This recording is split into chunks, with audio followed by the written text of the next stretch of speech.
Fifth one రాసుకోండి. Fifth one, వారానికి ఉన్న 7 రోజుల్లో 2 రోజులు ఎట్టి పరిస్థితుల్లో జంతువుని బలి. నెక్స్ట్ వన్, యానిమల్ ప్రొహిబిషన్, జంతు వధను నిషేధించాడు. యానిమల్ ప్రొహిబిషన్ అని రాసి వీక్లీ 2 days, వారానికి 2 రోజులు నిషేధించాడు. వారానికి 2 రోజులు, ఒకటి థర్స్డే గురువారం, ఒకటి థర్స్డే అని రాయనన్న. Next Saturday. గురు శనివారాల్లో జంతు వధను నిషేధించడం రాసుకోవాలి. ఇవి అప్ టు 12 లో కొన్ని అన్న.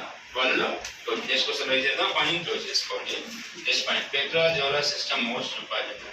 రీకాంపిటేషన్ పర్వాలేదు. చిత్రలేఖను డెవలప్ చేసిన ఎవరైతే జాంగిర్ రాసుకోండి. జుడిషియల్ బెల్ గురించి చదువుకోవచ్చు. Judicial bell. నెక్స్ట్, ఆల్కాన్ని మొట్టమొదటి అవాలిష్ చేసిన మొట్టమొదటి రాజు జహాంగీర్, బాబర్. బాబర్ ఏ యుద్ధంలో ఆల్కాన్ని అవాలిష్? పానిపట్ యుద్ధమా, కాన్వా యుద్ధమా? రోజు చేయాలి, చదువుతూనే ఉండాలి.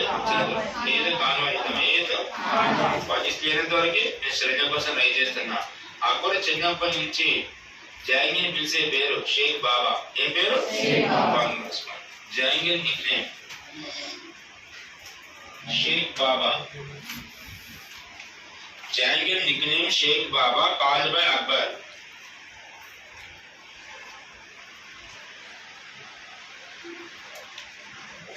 జహాంగీర్ ముద్దు పేరు షేక్ బాబా అని అక్బర్ పిలిచేవాడు అని రాయిందన్న. Next one, Jahangir means, Jahangir అనగా, జహాంగీర్ మీన్స్ ప్రపంచ విజేత, world winner. Jahangir means world winner, ప్రపంచ విజేత. ప్రపంచ విజేత అయిన పదానికి అర్థం. ఏ పదానికి? జహాంగీర్. Point clear. ఇప్పుడు 1 by 1 నీట్ గా క్లియర్ చేసుకోండి. ఫస్ట్ వన్ క్లియర్ చేసిన ఒక్కొక్క పాయింట్, ఎవరి లైన్ టు లైన్ ఒక పాయింట్ క్లోజ్ చేసుకుని వెళ్ళిపోవాలి. జహాంగీర్ కి 4 కుమారులు ఉంటారు. అందులో ఒక కుమారుడి పేరు ఏంటి? షాజహాన్. ఏం పేరు? రెండోడి పేరు ఏంటి? ఖుస్రో. ఏ పేరు? మూడోడి పేరు షహర్యార్. ఏ పేరు? లేదా 4వ వాడు మనకి ఖర్చు కాదు. ఓకేనా? మరి రాసుకోండి. జహాంగీర్ సన్స్. నెక్స్ట్ పాయింట్ వెళ్ళండి. ఫస్ట్ కుమారుడి పేరు రాస్తే తర్వాత లింక్ చెప్తాను. జహాంగీర్ యొక్క కుమారులను రాసుకోండి. ముగ్గురు రాయండి, కుమారులను రాయండి. First one Shahjahan. రెండోడి పేరు ఖుస్రో.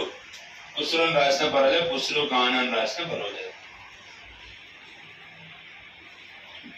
నెక్స్ట్ కుమారుడి పేరు షహర్యార్.